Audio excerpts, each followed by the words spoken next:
Look at this hourglass. No matter how much gravity pulls, the sand refuses to fall. That frozen sand captures the universal frustration of waiting, the sensation of lost time, unanswered prayers, or dreams delayed indefinitely. This friction is rooted in our biology. Human beings are wired to crave certainty. We look for precise answers and predictable timelines so we can orient our lives with confidence. But the biblical text introduces a recurring point of tension. God frequently issues a definitive promise, while explicitly withholding the timeline for its fulfillment. That gap between the promise and the payoff exposes exactly where our confidence rests. If our peace relies entirely on knowing what happens next, any period of waiting becomes unbearable. This diagram models why that tension exists. The small, rapidly spinning gears represent human effort, our worrying, our planning, and our frantic overthinking. Yet all that motion fails to turn the massive main gear of divine timing. We face a binary choice in the waiting. We can either spiral into anxiety by trying to force an outcome, or we can choose peace through absolute surrender. Waiting serves as the primary mechanism God uses to dismantle our instinct for self-reliance. It is a tool designed to build durable faith. This genealogical tree maps the consequences of forcing a result. Look at this unnatural branch grafted onto the side, cracking the surrounding wood. It represents Abraham and Sarah, who tried to accomplish a divine promise through human effort with Hagar, introducing generations of conflict into their family. King Saul faced a similar test. Facing an approaching army, he was told to wait 7 days for the prophet Samuel. His inability to wait revealed a deeper problem. Saul trusted his own nervous judgment more than direct instructions.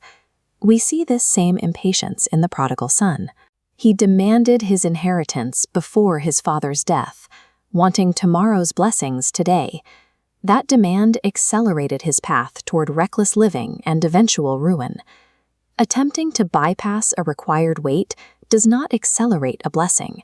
Instead, it typically fractures the original promise and bypasses the preparation required to handle it. Look at this vast, barren desert landscape.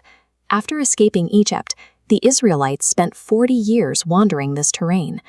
God used these 4 decades as an intentional, divine classroom. The curriculum relied on the daily provision of manna. Because it could not be stored or hoarded for the future, it forced a necessary rhythm of absolute daily dependence on God. You see the same pattern in the lives of David and Joseph. David spent years fleeing through caves. Joseph survived slavery and imprisonment. These seasons provided the heavy pressures required for deep character refinement. Reaching a destination is useless if you lack the character to sustain it once you arrive. Waiting is the specific crucible required to forge that capacity. A common misconception suggests that biblical waiting means sitting passively and doing nothing. It's often pictured as a stagnant, empty delay. Scripture describes active, expectant trust. It's a feedback loop.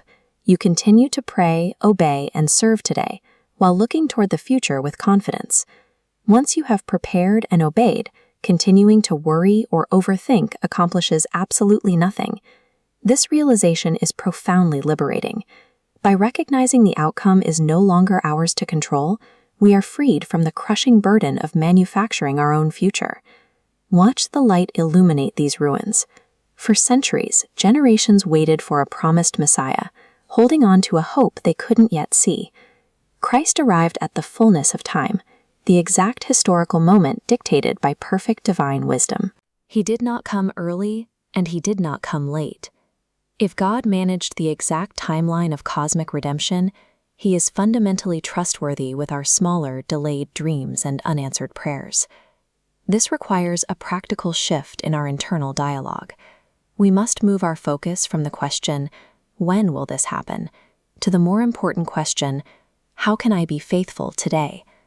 The ultimate freedom is found in confidently trusting the God who already holds the future, rather than exhausting ourselves trying to control it.